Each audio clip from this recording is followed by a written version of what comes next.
Hi, I'm Jaya. I'm the founder of New World Sex Education and author of Red Hot Touch. And today I'm talking to you about how do I know if I've had an orgasm? This is a question I get a lot. Especially from women. I think, men, they kind of know when they had an orgasm because usually there's an ejaculation that goes along with it, although that doesn't always happen. So guys, you can separate your orgasm and your ejaculation. But for women, we can have so many different types of orgasms, and I think that we really expect one certain thing, Just to review a few of the types of orgasms women can have: clitoral orgasm. Now, there are many different ways you can have a clitoral orgasm, depending on if it's like a full clitoral orgasm, which the clitoris does extend into the body like a wishbone, kind of looks like this. And then you can have just clitoral head, clitoral shaft, clitoral legs. So there's all these different pieces of the clitoris. So there's many different kinds of orgasms that can happen along the clitoris. Most women experience like a clitoral head orgasm. That's kind of like the most intense, usually from rubbing or friction.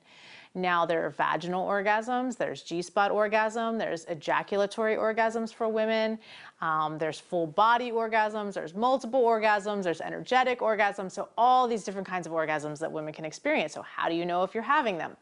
Well, let me just start with the most common, which is clitoral, because that's what most women are going for and usually what they experience. So usually an orgasm will feel like a number of rapid contractions at the pelvic floor. Now, depending on your pelvic floor health, if your pelvic floor health is weaker, you may not feel those as strong as someone who has very strong pelvic floor muscles.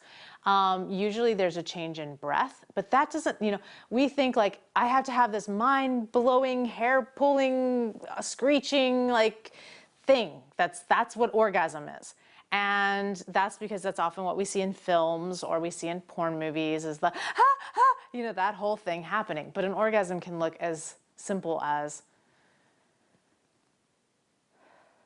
a deep breath with eyes closed, and it can be very quiet. So I just want you to know that orgasm can be different in your body than what maybe you've been seen or been told by, a popular magazine on the shelf that you should have this toe curling experience. It doesn't always happen that way. Orgasm can be very, very subtle. So it's about paying attention to your body, tuning in to what's happening in your pelvic floor, and that's going to help. I recommend mapping as well as a way to kind of get in touch with. There's a disconnect between the brain oftentimes and the body. So you're having orgasms a lot of times, but you don't know it because your brain's not connected to it. So mapping helps to connect your brain and your body together. And you do this by, you can have a lover or someone, a friend who feels comfortable doing this with you. Go around your vagina like a clock face and, say, I'm doing little circles at the 12 o'clock position above your clitoris.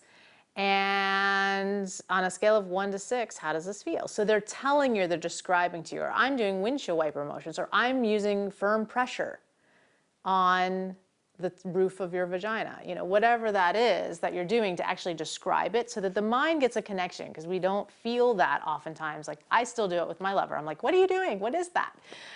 Because I can't tell in my mind. I can't get a picture in my mind of what's happening.